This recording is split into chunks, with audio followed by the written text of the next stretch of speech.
ಶಾಂತಿ. ಇವತ್ತು ಮೊಮ್ಮಾರವರ ಸ್ಮೃತಿ ದಿನದ ನಿಮಿತ್ತ ವಿದ್ಯಾರ್ಥಿನಿಗಳಿಗೆ, ಪ್ರತಿಭಾವಂತ ವಿದ್ಯಾರ್ಥಿನಿಯರಿಬ್ಬರಿಗೂ ಸನ್ಮಾನ ಮಾಡುವಂತಹ ಕಾರ್ಯಕ್ರಮವನ್ನು ಇಟ್ಕೊಳ್ಳಲಾಗಿದೆ.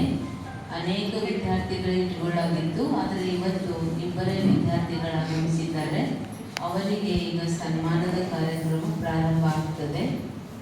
ನಾವು ಮೊಮ್ಮಾರವರಿಗೆ ಜಗದಂಬ ಸರಸ್ವತಿ ಅಂತ ಹೇಳ್ತೀವಿ.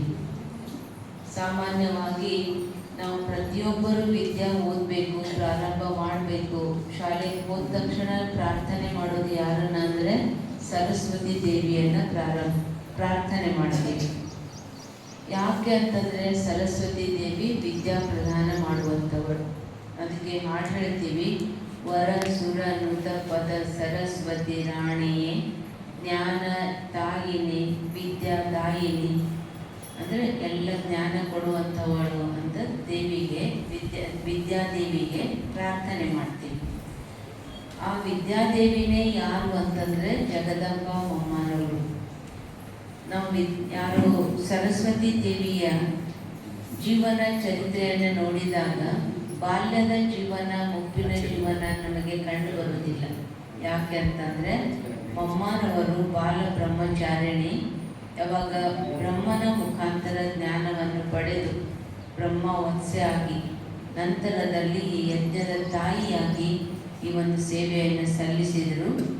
ಅದಕ್ಕೆ ಅವರು ಸಂಪೂರ್ಣವಾಗಿ ಪವಿತ್ರ ಆಗಿರುವಂಥವರು ಮತ್ತು ಜ್ಞಾನವನ್ನು ಎಲ್ಲರಿಗೂ ಕೊಟ್ಟಿರುವಂಥವರು. ಆ ಸೂಚಕವಾಗಿ ಸರಸ್ವತಿ ದೇವಿಗೆ ಬಿಳಿ ಬಟ್ಟೆ ಹಾಕೊಂಡಿರುವಂಥದ್ದನ್ನು ಇವತ್ತಿಗೂ ನೋಡ್ತೀವಿ.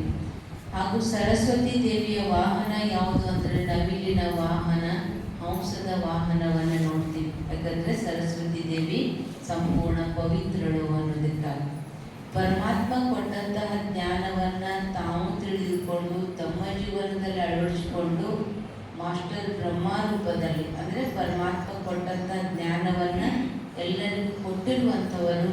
ಅದಕ್ಕೆ ಸರಸ್ವತಿ ಕೈಯಲ್ಲಿ ವೀಣೆಯನ್ನು ಕೊಡಲಾಗಿದೆ. ಅದಕ್ಕೆ ಅವರ ಒಂದು ಯಾದಗಾರ ರೂಪದಲ್ಲಿ, ನೆನಪಿನ ರೂಪದಲ್ಲಿ ಇವತ್ತು ನಾವು ಮೊಮ್ಮಾರವರನ್ನೇ ನೋಡ್ತಾ ಇದ್ದೀವಿ. ಮೊಮ್ಮಾರವರು ಯಾದಗಾರನೇ ಸರಸ್ವತಿ. ಅದಕ್ಕೆ ಜಗದಂಬ ಸರಸ್ವತಿ ಯಜ್ಞದ ತಾಯಿ ಅಂತ ಹೇಳಾಗ್ತದೆ. ಇಷ್ಟೊತ್ತಿನವರೆಗೆ ನಾವು ಮೊಮ್ಮಾರವ್ರ ವಿಶೇಷತೆಗಳನ್ನು ಕೇಳಿದ್ದೀವಿ.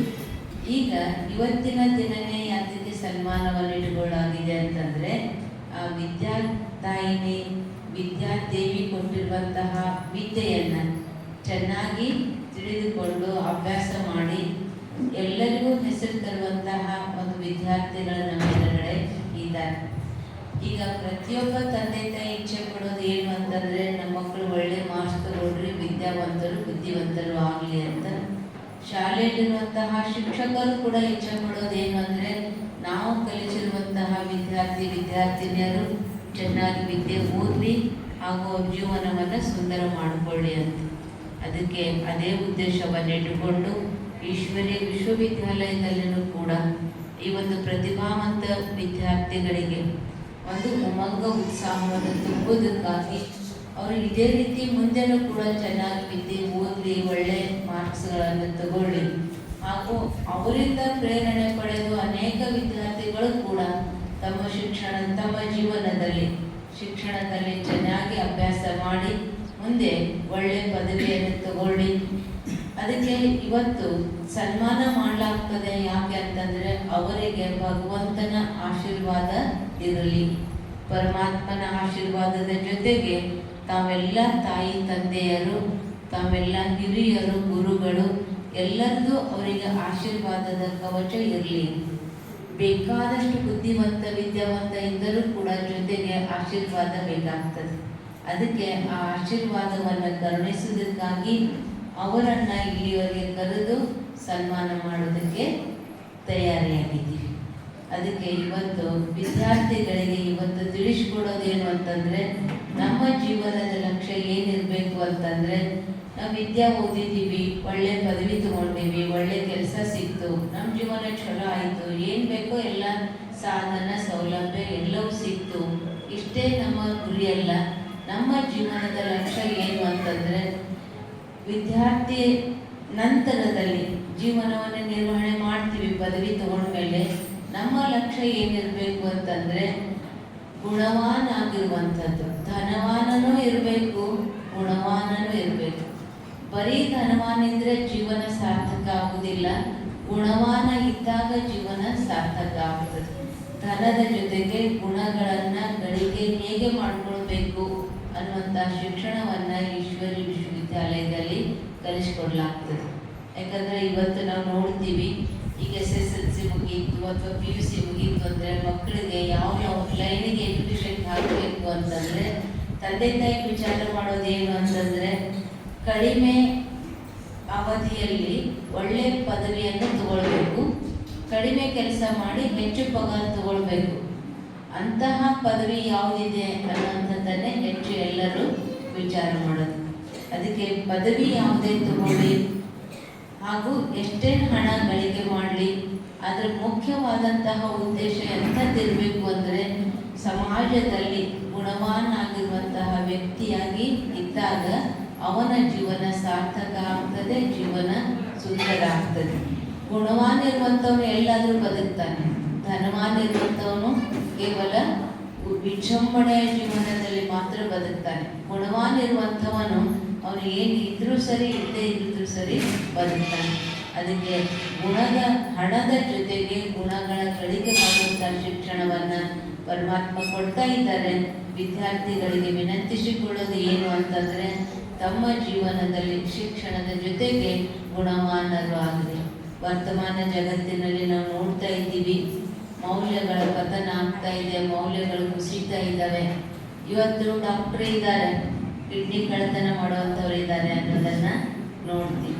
ಆದರೆ ಕಿಡ್ನಿ ಕಳ್ಳತನ ಮಾಡೋದಕ್ಕೆ ಡಾಕ್ಟ್ರ್ ಇಲ್ಲ, ಹಾಗೂ ಮೋಸ ಮಾಡಿ ಇವತ್ತು ಹಾಸ್ಪಿಟಲ್ಗೆ ಹೋಗಬೇಕು ಅಂತಂದರೆ ಎಷ್ಟು ಜನ ವಿಚಾರ ಮಾಡ್ತಾರೆ, ಏನು ಹೇಳ್ತಾರೆ, ಏನೋ ಡಾಕ್ಟ್ರು ಏನೂ ಇಲ್ಲ ಅಂದ್ರೆ ಆಪರೇಷನ್ ಮಾಡ್ತಾರೆ ಅನ್ನುವಂತಹ ಎಷ್ಟು ಸಮಾಚಾರ ಕೇಳ್ತೀವಿ. ಸತ್ತಿರುವಂಥ ಶವ ಇಟ್ಕೊಂಡು ಇನ್ನೂ ಟ್ರೀಟ್ಮೆಂಟ್ ಕೊಡ್ತೀವಿ ಅನ್ನುವಂತಹ ಪರಿಸ್ಥಿತಿಗಳನ್ನು ಇವತ್ತು ನೋಡ್ತೀವಿ. ಅಂತಹ ಡಾಕ್ಟರ್ ಆಗದೆ ಒಬ್ಬ ನೀತಿವಂತ, ಚರಿತ್ರವಂತ, ಗುಣವಂತ ಡಾಕ್ಟರ್ ಆಗಿ ಅಂತಹ ಡಾಕ್ಟ್ರು ಜಗತ್ತಿನಲ್ಲಿ ಎಷ್ಟೋ ಜನ ಇದ್ದಾರೆ. ಇವ್ರ ಕೈಗುಣ ಭಾಳ ಚಲೋ ಅದರಿ, ಇವ್ರ ಕಡೆ ಹೋದರೆ ಒಂದೇ ದಿವಸದೊಳಗೆ ಆರಾಮಾಗ್ತದ್ರಿ ಅಂತಹ ಡಾಕ್ಟ್ರು. ಇಂಜಿನಿಯರ್ಗಳಿದ್ದಾರೆ ಇವತ್ತು, ಎಷ್ಟೋ ಜನ ಇಂಜಿನಿಯರ್ ಕಟ್ಟಿರುವಂತಹ ಶಾಲೆಗಳು ಕುಸಿದು ಬೀಳುತ್ತವೆ, ಬ್ರಿಡ್ಜ್ಗಳು ಕುಸಿದು ಬೀಳುತ್ತವೆ. ಕಳಪೆ ವಸ್ತುಗಳನ್ನು ಉಪಯೋಗ ಮಾಡಿ ಇಂತಹ ಕೆಲಸವನ್ನು ಮಾಡಿರುವುದರಿಂದ ಎಷ್ಟೋ ಜನರ ಜೀವಹಾನಿಯಾಗುವಂಥದ್ದನ್ನು ನೋಡ್ತೀವಿ. ಅದಕ್ಕೆ ಆತ್ಮೀಯ ವಿದ್ಯಾರ್ಥಿನಿಯರೇ ತಮ್ಮಲ್ಲಿ ವಿನಂತಿ ಮಾಡ್ಕೊಳ್ಳೋದೇನು ಅಂತಂದರೆ, ನೀವು ಏನಾದರೂ ಆಗಿರಿ, ಮೊದಲು ಮಾನವರಾಗಿರಿ ಅಂತ ಅನುಭವಿಗಳು ಹೇಳಿದರು. ಅದಕ್ಕೆ ಪರಮಾತ್ಮ ತಿಳಿಸ್ಕೊಡ್ತಾನೆ, ಮೊದಲು ಮಾನವರಾಗಿ ಅಷ್ಟೇ ಅಲ್ಲ, ಮಾನವರಿಂದ ದೇವಮಾನವರು ಆಗಿರಿ. ಎಲ್ಲರೂ ಒಳ್ಳೆ ವ್ಯಕ್ತಿ ಇದ್ದಾಗ ದೇವರಂಥ ವ್ಯಕ್ತಿ, ಇವತ್ತು ಸಣ್ಣ ಮಗುನೇ ಇರಲಿ, ಮುಪ್ಪಿನವರಿರಲಿ, ಡಾಕ್ಟ್ರೇ ಇರಲಿ, ಇಂಜಿನಿಯರ್ ಇರಲಿ, ವಕೀಲರಲ್ಲಿ, ಯಾವುದೇ ವೃತ್ತಿ ಮಾಡಲಿ, ಒಳ್ಳೆಯವರು ಇದ್ದರು ಅಂತಂದರೆ ಭಾಳ ಒಳ್ಳೆಯವರು ದೇವರಂಥ ವ್ಯಕ್ತಿ. ಈ ಪದವಿ ಎಲ್ಲಕ್ಕಿಂತೂ ದೊಡ್ಡ ಪದವಿ. ಉಳಿದ ಪದವಿ ಪುರಸ್ಕಾರಗಳು ಬೇಕಾದಷ್ಟು ಇರ್ಬೋದು, ಆದರೆ ಒಳ್ಳೆಯವರು, ಯೋಗ್ಯ ವ್ಯಕ್ತಿ, ದೇವರಂಥ ವ್ಯಕ್ತಿ ಅನಿಸ್ಕೊಳ್ಳುವಂತಹ ಒಂದು ಗುಣಗಳನ್ನು ನಮ್ಮ ಜೀವನದಲ್ಲಿ ಧಾರಣೆ ಮಾಡಿಕೊಂಡಾಗ ನಮ್ಮ ಜೀವನ ಸುಂದರ ಆಗ್ತದೆ, ಸುಖಮಯ ಆಗ್ತದೆ. ಆದ್ದರಿಂದ ನಮ್ಮ ಲಕ್ಷ್ಯ ಏನು, ಇವತ್ತಿನ ಜಗತ್ತಿನಲ್ಲಿ ನಾವು ನೋಡ್ತಾ ಇದ್ದೀವಿ, ಪ್ರತಿಯೊಬ್ಬ ವ್ಯಕ್ತಿ ಓಡ್ತಾ ಇದ್ದಾನೆ. ಯಾಕೆ ಓಡ್ತಾನೆ ಅಂದರೆ ಎಲ್ಲರೂ ಓಡ್ತಾರೆ, ಅದಕ್ಕೆ ನಾನು ಓಡ್ತಾ ಇದ್ದೀನಿ. ಯಾವುದರಿಂದ ಓಡ್ತಾ ಇದ್ದಾನೆ ಅಂತಂದರೆ ಅಧಿಕಾರ, ಅಂತಸ್ತು, ಧನ, ಸಂಪತ್ತು, ಪದವಿ, ಪುರಸ್ಕಾರ ಅದನ್ನು ಪಡೆಯುವುದಕ್ಕಾಗಿ ಓಡ್ತಾ ಇದ್ದಾನೆ.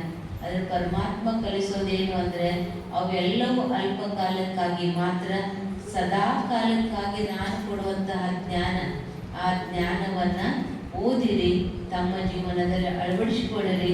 ಇದೇ ರೀತಿ ಮುಂದುವರಿತಾ ಇರಿ. ಪರಮಾತ್ಮ ಹೇಳೋದು ಓಡೋದು ಇಲ್ಲ, ಪರಮಾತ್ಮ ಹಾರುವಂಥದ್ದು ಕಲಿಸ್ತಾನೆ. ಹಾರೋದು ಅರ್ಥಾತ್ ಅನೇಕ ಭಾರಗಳಿಂದ ಮುಕ್ತರಾಗಿ ಹಗುರವಾಗಿ ಹೇಗಿರಬೇಕು ಅನ್ನುವಂಥ ತಿಳುವಳಿಕೆಯನ್ನು ಕೊಡ್ತಾ ಇದ್ದಾರೆ. ಅದಕ್ಕೆ ಮಮ್ಮಾರವರು ಕೂಡ ನಿನ್ನಿನ ದಿವಸ ಏನು ಹೇಳಿದರು, ಮಹಾವಾಕ್ಯದಲ್ಲಿ ಏನು ಹೇಳಿದರು ಅಂದರೆ, ನಿಮಗೇನು ಅವಶ್ಯಕತೆ ಇದೆಯಲ್ಲ ಎಲ್ಲರಿಗೂ ಹೇಳಿದರು, ನಿಮಗೇನು ಅವಶ್ಯಕತೆ ಇದೆಯಲ್ಲ ಅದನ್ನು ಗಳಿಕೆ ಮಾಡ್ಕೊಂಡಿದ್ದೀರಿ. ನಿಮ್ಮ ಮಕ್ಕಳಿಗೆ ಅಥವಾ ನಿಮ್ಮ ರಚನೆಗೆ ಏನು ಅವಶ್ಯಕತೆ ಅದಲ್ಲ ಅದನ್ನು ಎಲ್ಲ ಮಾಡಿದ್ದೀರಿ. ಇನ್ನು ಭಾಳ ವಿಸ್ತಾರದಲ್ಲಿ ಹೋಗ್ಬೇಡ್ರಿ. ವಿಸ್ತಾರದಲ್ಲಿ ಮಾಡಕ್ಕೆ ಹೋದ್ರಿ ಅಂತಂದರೆ ಸುಖ ಶಾಂತಿಯನ್ನು ಕಳ್ಕೊಳ್ತೀರಿ. ಅದಕ್ಕೆ ಸುಖ ಶಾಂತಿ ಅನುಭವ ಮಾಡಬೇಕು ಅಂತಂದರೆ ಆ ವಿಸ್ತಾರದಿಂದ ಮುಕ್ತರಾಗಿ ಸಾರದಲ್ಲಿ ಇದ್ದು ಪರಮಾತ್ಮನನ್ನು ನೆನಪು ಮಾಡಿ ತಮ್ಮ ಜೀವನ ಸುಂದರ ಸುಖಮಯ ಮಾಡಿಕೊಡ್ರಿ. ಅದಕ್ಕೆ ಇವತ್ತಿನ ಈ ವಿದ್ಯಾರ್ಥಿಗಳಿಗೆ ಸನ್ಮಾನಿಸಬೇಕು ಅಂತ ನಾನು ಮಹಾದೇವಿ ಅಕ್ಕವರಿಗೆ ವಿನಂತಿ ಮಾಡ್ಕೊಳ್ತೇನೆ. ಸಹೋದರಿಯರಿಗೆ ಹಾಗೂ ಮಹಾದೇವಿ ಅಕ್ಕವರಿಗೆ ವಿನಂತಿಸಿಕೊಳ್ತೇನೆ. ಅಷ್ಟೊತ್ತಿನವರೆಗೆ ವಿದ್ಯಾರ್ಥಿನಿಯರು ಕೂಡ ತಮ್ಮ 2 ವಿಚಾರಗಳನ್ನು ಹಂಚಿಕೊಳ್ಬೇಕು ಅಂತ ಹೇಳ್ತೀನಿ. ತಮಗೇನು ಇಚ್ಛೆ ಅದ, ಯಾವ ರೀತಿ ಅಭ್ಯಾಸ ಮಾಡಿದ್ದೀರಿ, ಮುಂದೆ ಏನು ಮಾಡಬೇಕು ಅನ್ನೋದು ನಿಮ್ಮ ಲಕ್ಷ್ಯ ಇದೆ ಅನ್ನೋದನ್ನು 2 ವಿಚಾರಗಳನ್ನು ಹಂಚಿಕೊಳ್ಬೇಕು.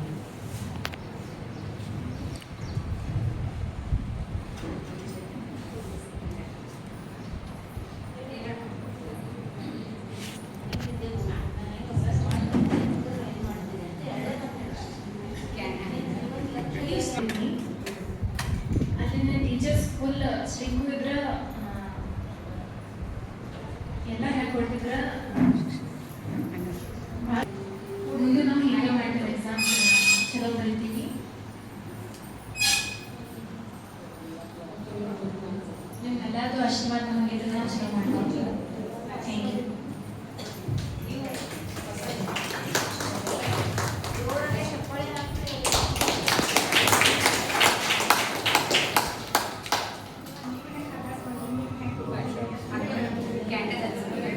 ಓದಿದ್ವಿ. ನಮ್ಮ ಟೀಚರ್ಸ್ ಎಲ್ಲರೂ ನಮಗೆ ಭಾಳ ಸಪೋರ್ಟ್ ಮಾಡಿದ್ರೆ, ಅವ್ರ ಸಪೋರ್ಟಿಂದ ನಾವು ಇಷ್ಟು ಪರ್ಸೆಂಟೇಜ್ ಮಾಡೀವಿ. ಅವ್ರ ಅನ್ಕೊಂಡಂಗೆ ನಾವು ಇನ್ನೂ ಚಲೋ ಮಾಡ್ಕೊತ ಹಿಂಗೆ ಓದ್ಕೊತ ಅವರಿಗೂ ಒಂದು ಹೆಸರು, ನಮ್ಮ ಪೇರೆಂಟ್ಸಿಗೂ ಒಂದು ಹೆಸರು ತಂದು ಕೊಡ್ಬೇಕನ್ನೋದು ನಮ್ಮ ಆಸೆ ಐತಿ. ಇದಕ್ಕೆಲ್ಲ ನಿಮ್ಮ ಸಪೋರ್ಟ್ ಕೇಳಿರ್ಬೇಕು. Thank you.